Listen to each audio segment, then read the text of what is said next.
Hello everyone, कैसे हैं आप सब लोग। तो आई होप सब लोग अच्छे हैं, सब लोग अपनी लाइफ में अच्छा कर रहे हैं। तो आज हम नया टॉपिक स्टार्ट करने वाले हैं।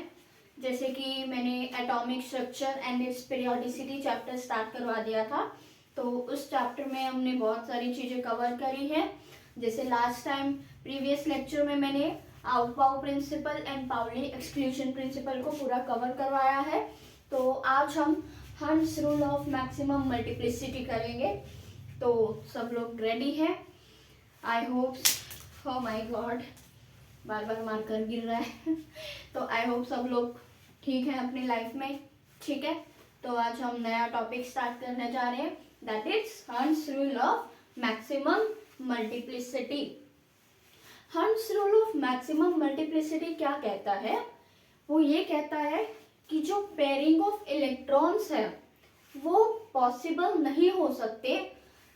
कब तक नहीं पॉसिबल हो सकते? जब तक सभी सबशेल की, यानी कि किसी भी सबशेल की सभी ऑर्बिटल्स सिंगली ऑक्यूपाइड नहीं हो जाते। यानी कि pairing of electrons can not be possible until all the orbitals of subshell is not singly occupied. Okay? जैसे कि मान लो ये है 1s, ये है 2s,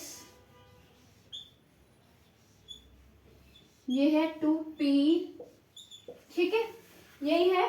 तो इसमें क्या बोला हुआ है कि किसी भी सबशेल की ऑर्बिटल्स जब तक सिंगली ऑक्यूपाइड नहीं हो जाते तब तक पेयरिंग ऑफ इलेक्ट्रॉन्स नहीं होंगी।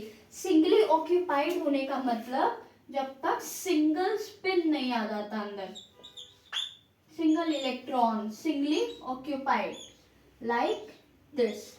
ठीक है, यानी कि किसी भी सबशेल की ऑर्बिटल में सिंगली ऑक्यूपाइड इलेक्ट्रॉन्स नहीं आ जाते तब तक पेयरिंग ऑफ इलेक्ट्रॉन्स पॉसिबल नहीं हो सकते। जब सिंगली ऑक्यूपाइड हो जाएंगे तब हम पेयरिंग कर सकते हैं इलेक्ट्रॉन्स की। ठीक है, इसी तरह से मान लो अगर हमें कोई भी सबशेल दी गई है, जैसे कि हम अगर 3D ले लेते हैं, 3D। ओके, तो क्या होगा 3D में?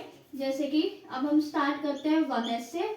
जैसे सबसे पहले क्या होता है ना कि 1s होता है, 2s2 होता है, 2p6 होता है, फिर उसके बाद 3s2 होता है, फिर 3p6 होता है, फिर 3d10 होता है, राइट। तो अब हमने क्या करना है कि 3d10 को पूरा मतलब उसको फिल करना है ना। तो फिर क्या होगा इसमें मैक्सिमम मल्टीप्लिसिटी कैसे देखेंगे? अब हम देखो,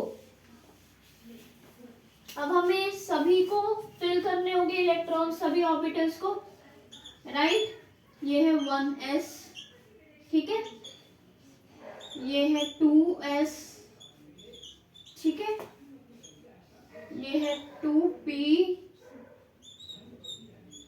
2p6, राइट, 2p6, ये है 2s2, ये है 1s2, राइट। ठीक उसी तरह से ये है 3s2, फिर उसी तरह से 3p6 आएगा, ठीक है, 3p6, right, and then we have 3d10, 1 2 3 4, ठीक है, 1 2 3 4 5 6 7 8 9 10। तो ये क्या हुआ 3d10, ठीक है। तो बेसिकली मैं क्या कह रही हूँ कि जो हंस रूल ऑफ मैक्सिमम मल्टीप्लिसिटी है, ये रूल क्या कहता है कि कोई भी सबशेल उसके जब तक सारे ऑर्बिटल्स सिंगली ऑक्यूपाइड नहीं हो जाते तब तक पेयरिंग ऑफ इलेक्ट्रॉन्स नहीं हो सकती। ओके, यानी कि अगर मान लो जो पेयरिंग, ये सब जो मैंने इलेक्ट्रॉन्स डाले हैं इसमें, ये सब पेयरिंग ऑफ इलेक्ट्रॉन्स ही है ना। लेकिन ये पेयरिंग ऑफ इलेक्ट्रॉन्स पॉसिबल कब नहीं होंगे, जब अगर कोई सिंगली ऑक्यूपाइड मतलब ना हो, इस तरह से, जैसे कि जब तक सारे ना हो, तो फिर ये हो गया ऐसे। ठीक है, तो आज बस एक छोटा सा यही टॉपिक करना था, क्योंकि हम क्वांटम नंबर्स सारे वगैरह पूरा कंप्लीट कर रहे थे, राइट। तो अभी तो जैसे कि हंस rule of multiplicity, maximum multiplicity किया है, राइट। ठीक है, तो हमने हंस रूल ऑफ मैक्सिमम मल्टीप्लिसिटी तो कंप्लीट कर लिया है। वैसे ये किस चीज का पार्ट था, rule of electronic configuration, rules for filling electrons. ठीक है, सबसे पहले तो हमने न्यूक्लियस वगैरह के बारे में पढ़ा था, उसी में न्यूट्रॉन्स के बारे में पढ़ा था, प्रोटॉन्स, इलेक्ट्रॉन्स, इन सब के बारे में देखा। फिर उसके बाद हमने क्वांटम नंबर्स के बारे में देखा। ठीक है, क्वांटम नंबर्स कितने तरीके के होते हैं, spin quantum number, azimuthal quantum number, magnetic quantum number, ये सब होते हैं, राइट। प्रिंसिपल क्वांटम नंबर, ये करे थे। उसके बाद हमने किया था रूल्स ऑफ फिलिंग इलेक्ट्रॉन्स और रूल्स फॉर इलेक्ट्रॉनिक कॉन्फ़िगरेशन।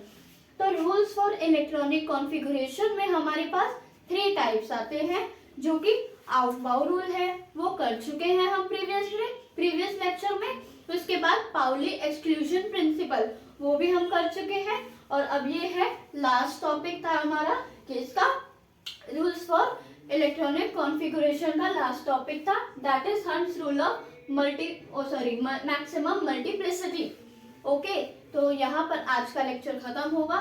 तो नेक्स्ट टाइम हम स्टार्ट करेंगे हाइड्रोजन स्पेक्ट्रा या तो एटॉमिक स्पेक्ट्रा। ठीक है, इसमें हम हाइड्रोजन और एटॉमिक स्पेक्ट्रा के बारे में पूरा डिटेल में पढ़ेंगे, स्पेक्ट्रम्स के बारे में, विजिबल स्पेक्ट्रम्स, लाइट कैसे पास होती है, ये सब हमने देखना है हमने नेक्स्ट लेक्चर में। ओके, तब तक के लिए बस अभी इतना करते हैं, क्योंकि ये टॉपिक रह गया था हमारा, तो कि बस, तो अब ये टॉपिक भी हमारा हो चुका है। आई होप आप सबको समझ में आ गया है। Thank you so much.